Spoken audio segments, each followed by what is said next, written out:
अस्सलाम वालेकुम dear students, कैसे हैं आप सब लोग। उम्मीद करती हूँ कि आप सब लोग खैरियत से होंगे। आज हमारा क्लास 9 फिजिक्स का चैप्टर नंबर 1 लेक्चर नंबर 9 है।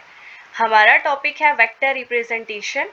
लास्ट क्लास में हमने ये डिस्कस किया था कि स्केलर्स और वेक्टर्स में क्या डिफरेंस होता है। ठीक है, अगर किसी ने वो वीडियो नहीं देखी तो मैं उसका लिंक डिस्क्रिप्शन बॉक्स में ऐड कर रही हूँ, आप लोग वहाँ पे देख सकते हैं। आज हम जो उनमें से वेक्टर्स थे, वेक्टर्स को हम किस तरह से रिप्रेजेंट करेंगे उसको डिस्कस करना है। स्केलर्स को हम सिंपली रिप्रेजेंट करते हैं, जैसे टाइम स्केलर है तो उसके लिए सिंपल उसका सिंबल है टी। ठीक है, जिस तरह से हमारे पास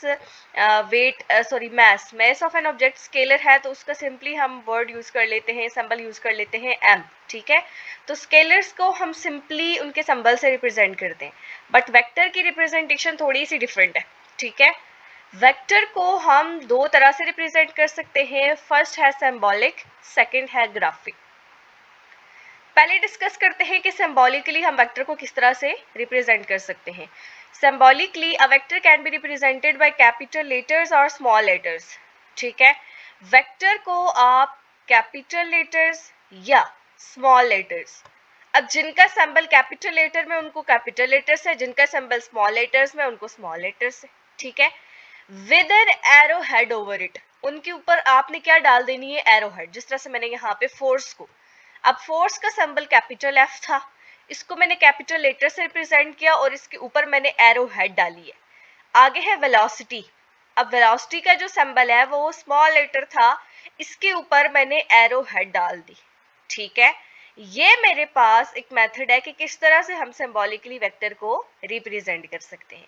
या सिंबॉलिकली हम इसको एक और तरह से भी लिख सकते हैं कि हम इसको बोल्ड लिख दें। ठीक है, अगर आपने पेंसिल से लिखना है तो आप इसको इस तरह से बोल्ड लिख सकते हैं, अगर आप टाइपिंग करें तो सिंपली आप वहां पे बोल्ड सिलेक्ट कर सकते हैं। ठीक है, तो ये इसका पहला मेथड था कि हम सिंबॉलिकली वेक्टर को कैसे रिप्रेजेंट कर सकते हैं। नेक्स्ट है हमारे पास ग्राफिक रिप्रेजेंटेशन।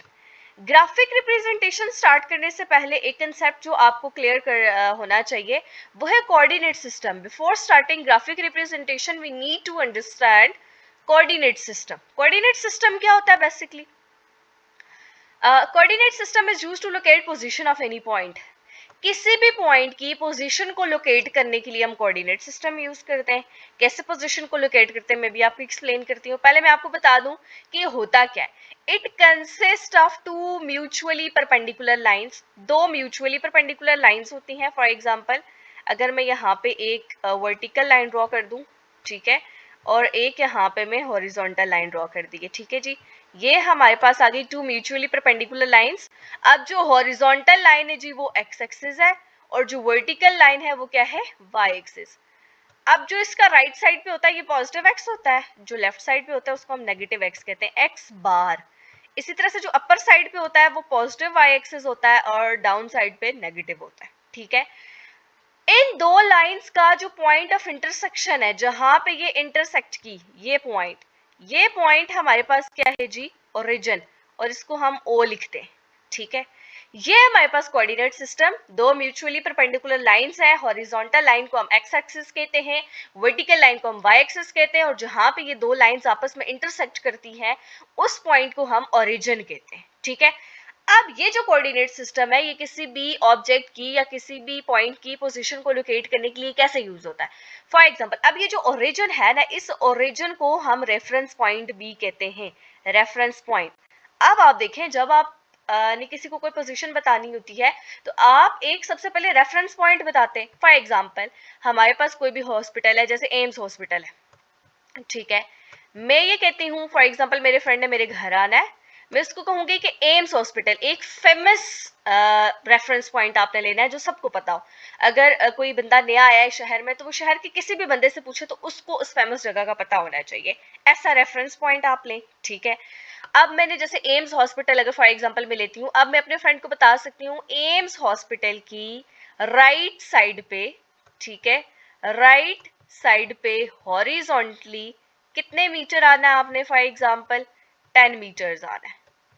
ठीक है, अब या फिर मैं इसको राइट साइड के बजाय कह सकती हूँ हॉरिजॉन्टली, एक्स एक्सिस के थ्रू। ठीक है, तो क्या किया यहाँ, फॉर एग्जांपल ये ओरिजिन पे, यहाँ मेरे पास हॉस्पिटल था, एच हॉस्पिटल था, यहां से मैंने उसको कहा एक्स एक्सिस पे कितना आओ जी, 10 मीटर तक आओ, ठीक है। तो इस तरह से मैंने क्या किया, कोऑर्डिनेट सिस्टम को यूज करते हुए, ये हम डेली लाइफ में ये चीज यूज करते हैं, बस फिजिक्स में इसी चीज को कोऑर्डिनेट सिस्टम कहते हैं, ठीक है। इस तरह से मैंने क्या किया कि पोजीशन को लोकेट कर लिया। अच्छा, अब कोऑर्डिनेट सिस्टम की समझ आ गई जी, चलो चलते हैं कि अब वेक्टर को किस तरह से रिप्रेजेंट करना है हमने यहाँ पे। अच्छा, फॉर एग्जाम्पल मैं अगेन अगर यहाँ पे ड्रॉ करूँ कोऑर्डिनेट सिस्टम, ठीक है, ये x है, ये x बार है, ये y है और ये y बार है, और इसके मिड का क्या है जी, ओरिजिन है। तो यहाँ पे मैं लिख देती हूँ O, ओरिजिन या रेफरेंस पॉइंट। वेक्टर को ग्राफिकली हम एक एरो से रिप्रेजेंट करते हैं। फॉर एग्जाम्पल हमने फर्स्ट एग्जाम्पल जो वेक्टर की पढ़ी वो क्या पढ़ी जी, फोर्स पढ़ी। मेरे पास एक ऑब्जेक्ट है, कोई भी ऑब्जेक्ट है, अगर तो फॉर एग्जांपल मैं इसको एग्जैक्टली एक्स एक्सिस के ऊपर फोर्स लगा रही हूं तो ये एग्जैक्टली एक्स एक्सिस के ऊपर ये आ जाएगा, ये, ठीक है। ये मैं एरो हेड डाल देती हूँ। अब मैंने कितना लंबा एरो हेड डालना है, इस जो एरो, ये जो एरो है इसकी लेंथ क्या होनी चाहिए, लेंथ हमें बताएगी magnitude under a certain scale. For example अगर ये फोर्स है, मैंने कितनी फोर्स लगाई, इसकी लेंथ वो बताएगी। लेकिन अब आप देखें, लेंथ को हम मीटर रूल से मेजर करते हैं। लेंथ हमारे पास ये आएगी जैसे 10 सेंटीमीटर आ जाएगी, ठीक है, या हमारे पास 2 सेंटीमीटर आ जाएगी, इस तरह से आएगी। उसको हम फोर्स में किस तरह से रिप्रेजेंट करें, फोर्स की यूनिट तो न्यूटन है, ठीक है। तो मैंने इसलिए यहाँ पे बात लिखी है कि वो मैग्नीट्यूड देता है सर्टेन स्केल के अंदर। हमने सबसे पहले एक स्केल डिफाइन करना है। मैं फॉर एग्जांपल यहाँ पे एक स्केल डिफाइन कर देती हूँ कि 1 सेंटीमीटर 1 न्यूटन के इक्वल है। अब अगर फॉर एग्जांपल, अब अगर इसकी जो लेंथ है ये आती है 3 सेंटीमीटर, तो फोर्स कितनी हो जाएगी, 3 न्यूटन, ठीक है।